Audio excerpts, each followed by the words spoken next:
কৃষ্ণ হৰি ৰাম কৃষ্ণ শংকৰ গুৰু হৰি ৰাম ৰাম ৰাম হৰি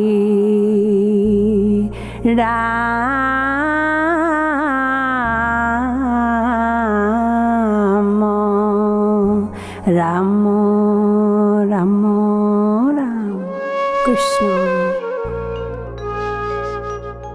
ভাৰত পুৰাণ আদি যত প্ৰকাশ কৰায় নানা মত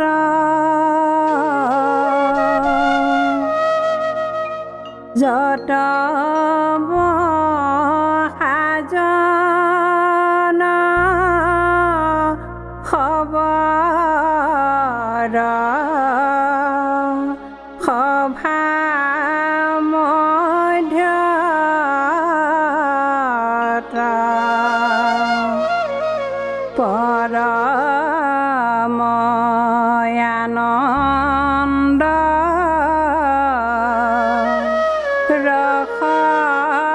ৰসময় কোটি সূৰ্য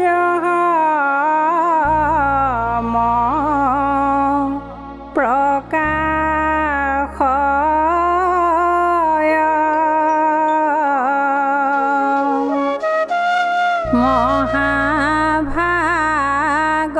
মহাভাগৱত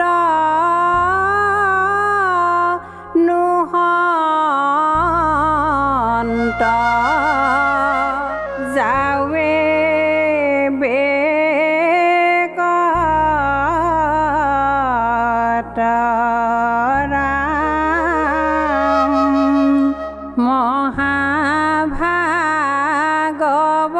মহাভাগৱত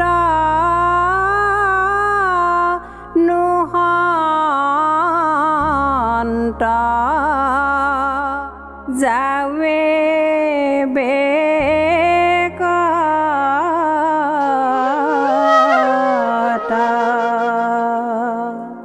কৃষ্ণ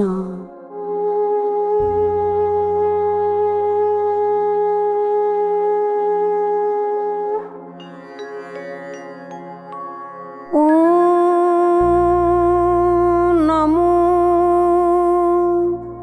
ভগৱতে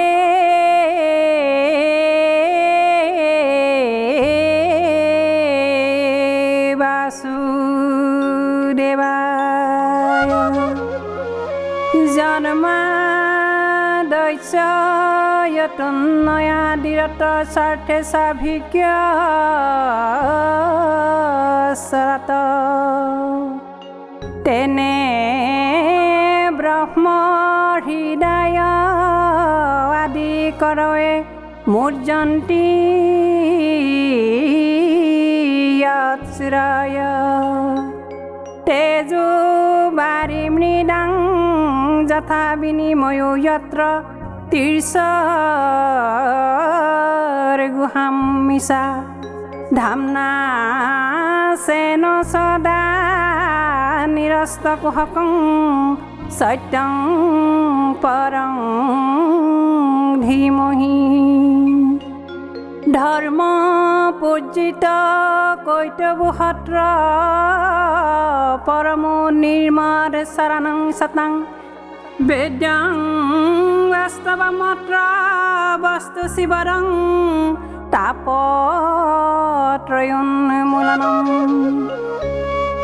শ্ৰীমদ ভাগৱতে মহামুনিকৃতে কিংবা পৰৈৰিশ্বৰ সদ্য হৃদয় বৰদ্ধুতে সত্ৰ কৃতিভি শুশ্ৰূষুভিস্তক্ষণা নিগম কল্পতৰু গলিতং ফলং শুক মুখামৃত দ্ৰৱ সংযুতম পিবত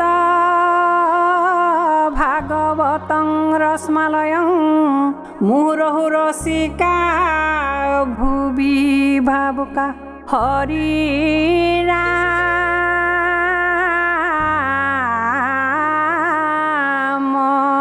ৰাম ৰাম।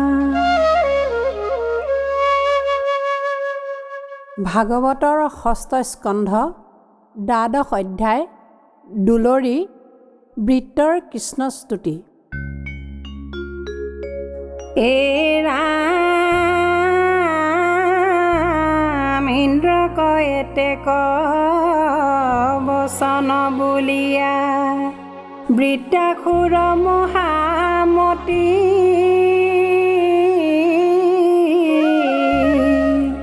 কৃষ্ণৰ চৰণে পখিয়া শৰণে কৰিবে লাগিলা স্তুতি।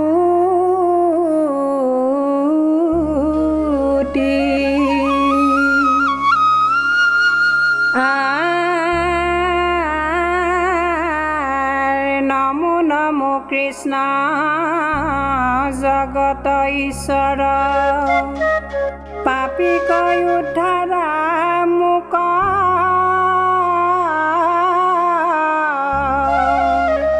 জনমে জনমে তোমাৰ চৰণে মুহুৰ ভকতি হোক।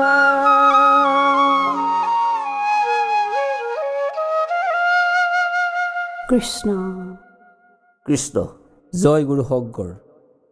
যদ্যবি নৱবিধ ভক্তি মাধৱৰ শ্ৰৱণ কীৰ্তন অতি শ্ৰেষ্ঠতৰ। সেৱাভাজন ভকত বৈষ্ণৱ বাপ বান্ধৱ আই মাতৃহক যদিও ভক্তি প্ৰধানত নৱবিধ, তাৰে ভিতৰত গুৰুজনাই শ্ৰৱণ কীৰ্তনক অতি শ্ৰেষ্ঠ বুলি কৈছে।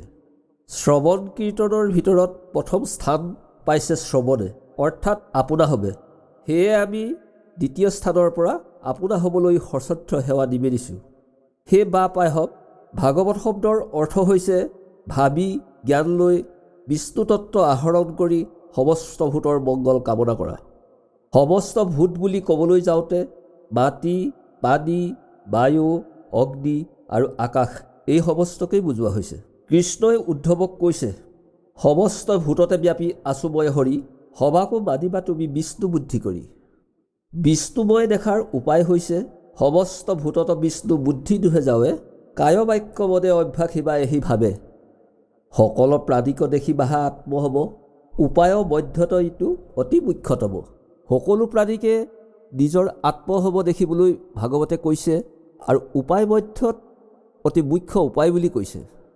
24 তত্ত্বৰে গঠিত আমি মানুহ, আৰু 4 তত্ত্ৰ ক্ৰমে জ্ঞান বিজ্ঞান তদং ৰহস্যক আহৰণ কৰি প্ৰকৃত মানৱীয় গুণ বিকাশ কৰি সংসাৰ সাগৰ পাৰ হ'বলৈ চেষ্টা কৰিব লাগে। ভাগৱতত অনন্ত কোটি ব্ৰহ্মাণ্ডৰ সৃষ্টিৰ বৰ্ণনা, মহা মহা সন্ত মহন্ত ঋষিমুনিসকলৰ বংশাৱলী, আখ্যান উপাখ্যান আদি ভক্তিৰসৰ সোৱাদ আছে।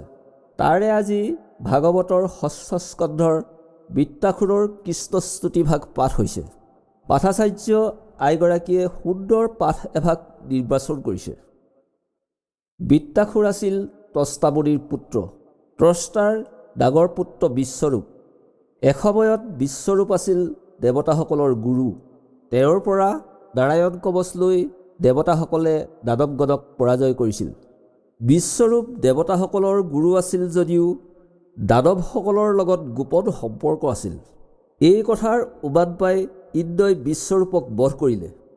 সেই অপৰাধতে ত্ৰষ্টাই ক্ৰোধান্বিত হৈ যজ্ঞত বাসৱ নিধনৰ বাবে কামনা কৰি আহুতি প্ৰদান কৰে। আহুতি সময়ত মন্ত্ৰ উচ্চাৰণৰ বিসংগতিৰ বাবে অৱশেষত ইন্দ্ৰৰ হাতত বৃত্তাসুৰৰ পতন হ'ব লগা হয়। সেই বৃত্তাসুৰে স্বৰ্গৰ দেৱতাসকলক যুদ্ধত পৰাস্ত কৰি স্বৰ্গৰাজ্য কাঢ়ি ল'লে। বহুদিন দেৱতাসকল স্বৰ্গ এৰি অনাই বনাই ফুৰিব লগা হৈছিল। শেষত বিষ্ণুৰ পৰামৰ্শ অনুসৰি দধীচি মুনিৰ দেহৰ হাড়ৰ পৰা নিৰ্মাণ কৰা অস্ত্ৰ লৈ বৃত্তাসুৰৰ লগত যুদ্ধ কৰিবলৈ ইন্দ্ৰ প্ৰস্তুত হ'ল। ইন্দ্ৰৰ হাতত দধীচি মুনিৰ হাড়ৰ পৰা নিৰ্মাণ কৰা অস্ত্ৰ দেখি বৃত্তাসুৰে বুজি পালে, এই অস্ত্ৰৰ আঘাতত মোৰ মৃত্যু অনিবাৰ্য। বৃত্তাসুৰে ইন্দ্ৰক কৈছে, হে বাসৱ, তুমি এই বজ্ৰ প্ৰহাৰ কৰা, মই মোৰ এই দেহ ত্যাগ কৰোঁ, মোৰ এই আত্মাক পৰমাত্মাৰ লগত বিলীন কৰি দিওঁ। পৰম আনন্দময়, কালে যাক স্পৰ্শ কৰিব নোৱাৰে, সেইজন কৃপাময় নাৰায়ণ পৰম ব্ৰহ্মৰ চৰণৰ কিংকৰ হওক। ইন্দ্ৰক এনেধৰণে কৈ বৃত্ৰই কৃষ্ণক স্তুতি কৰিবলৈ ধৰিলে। হে কৃষ্ণ, তব চৰণত মই মহাপাপী অসুৰে শৰণে পখিলোঁ।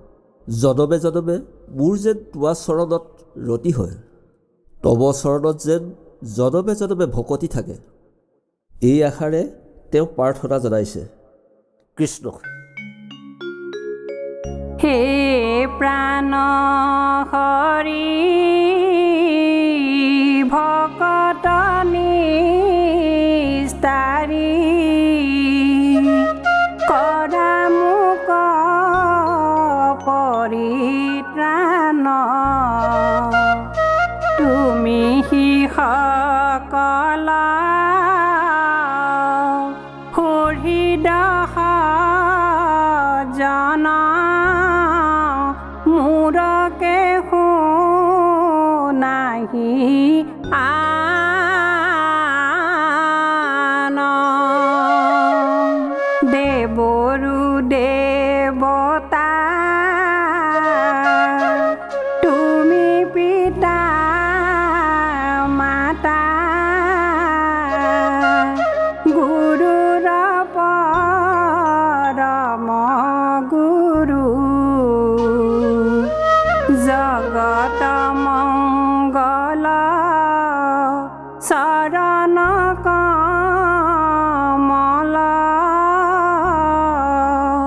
ভকতৰ কল্পতৰু।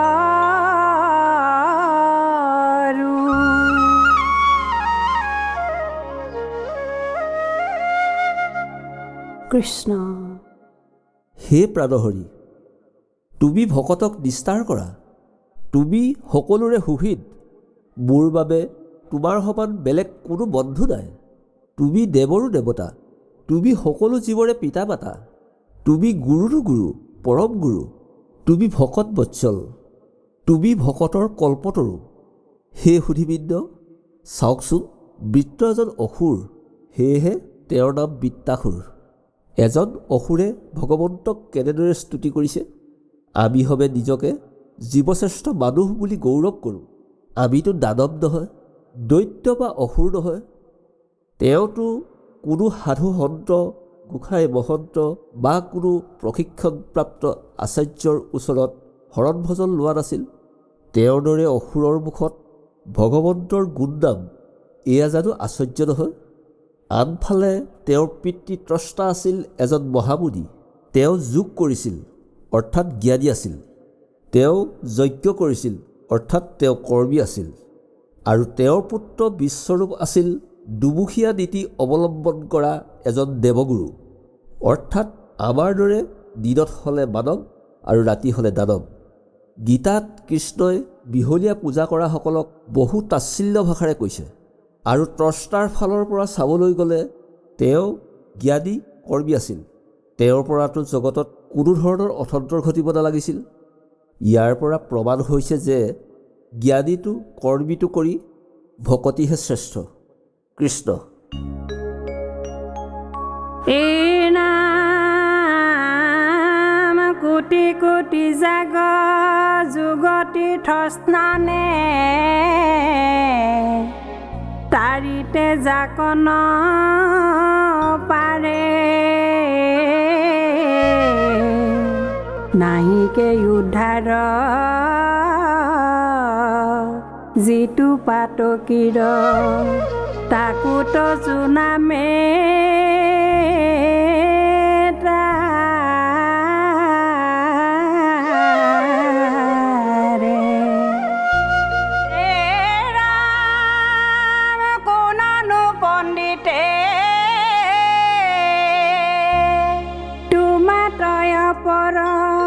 দেৱৰ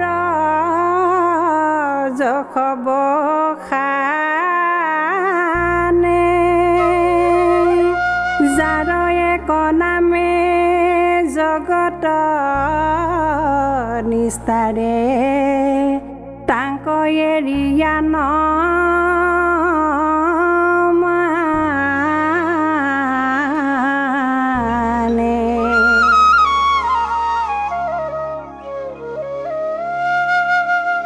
কৃষ্ণ। হে বা পায়সক আপোনাৰ হবে চাওকচোন, কোটি কোটি যাগ যজ্ঞ পূজা পাতল এইবোৰ ভগৱন্তৰ এষাৰ নামৰ সমান হ'ব নোৱাৰে বুলি বিত্তাখুৰে কৈছে। অজামিল উপাখ্যানত কৈছে, এবাৰ ভগৱন্তৰ নাম ল'লে যিমান পাপ ক্ষয় হয় সিমান পাপ পাপীয়ে কৰিবই নোৱাৰে। মাধৱদেৱ গুৰুজনাই ঘোষাত কৈছে, শুদ্ধে বা অশুদ্ধে এক নাম সুদে বা ভদে বা মনে স্মৰে, অপৰাধহীন দৰে সদ্যেতৰে দেহ ধন জন অৰ্থলোভে পাখণ্ড বুদ্ধিয়ে যিটো লৱে সিটো হৰি নামে তাৰিতে নপাৰে। আমি যেতিয়ালৈকে অপৰাধহীন হৈ পাখণ্ড বুদ্ধি ত্যাগ কৰি একান্ত চিত্ৰে সুদৃঢ় বিশ্বাসে ভগৱন্তৰ নাম ল'ব নোৱাৰোঁ, তেতিয়ালৈকে আমাৰ ভকতি নহ'ব। কোন পণ্ডিতে তোমাৰ মানে অন্য দেৱতাৰ গুণ বখাদিব? যদি কোনো পণ্ডিতে এনে কাৰ্য কৰে তেওঁ পণ্ডিত বিশেষণৰ অযোগ্য। তব সমতুল্য কৰি অপদেৱতাৰ গুণ গৰিমা ব্যক্ত কৰাজন পণ্ডিত হ'ব নোৱাৰে। অসুৰৰ মনত উদয় হোৱা ভক্তিভাৱৰ এনে নিদৰ্শন আদৰণীয় নহয় জানো? গীতাত কৃষ্ণই অৰ্জুনক এই সম্পৰ্কত এনেধৰণে কৈছে, যেন প্ৰলোভিত বেদবাক্য শুনি দৰে হাৰ এৰি মন্দৰক ভাল বুলি কৰে, ব্ৰহ্মচাৰ্য ধৰি কৰ্ম কৰিতে লাগয়, সেহিবেলা বলি বিষ্ট ৰক কাটয়, প্ৰদীপে পুৰয় চাক হিৰলোবজত, বোলে সেহি বেলা দৰ থাকিব স্বৰ্গত, এহিবতে অন্য অন্যে সুমতি বখানে, তাতে বিমোহিত হৈয়া মুহুক নজানে, হুৱয় পণ্ডিত মাত্ৰ তত্ত্বক নচায়, যেন গাংগু ডক এৰি খাৰু ডক খায়। কৃষ্ণ কৃষ্ণ। শ্ৰদ্ধাৰ আইবাপ সমস্ত আৰু ব্যাখ্যাকাৰ বাপ মহাভাগৱতৰ ষষ্ঠ স্কন্ধৰ বৃত্তৰ কৃষ্ণ স্তুতি দুলৰী ভাগৰ 3 ভাগ শ্লোক প্ৰথম খণ্ডৰ যোগেদি আগবঢ়ালোঁ। আপোনাসৱৰ আশীষ পালে পৰৱৰ্তী অংশ পুনৰ আগবঢ়াবলৈ চেষ্টা কৰিম। কৃষ্ণ।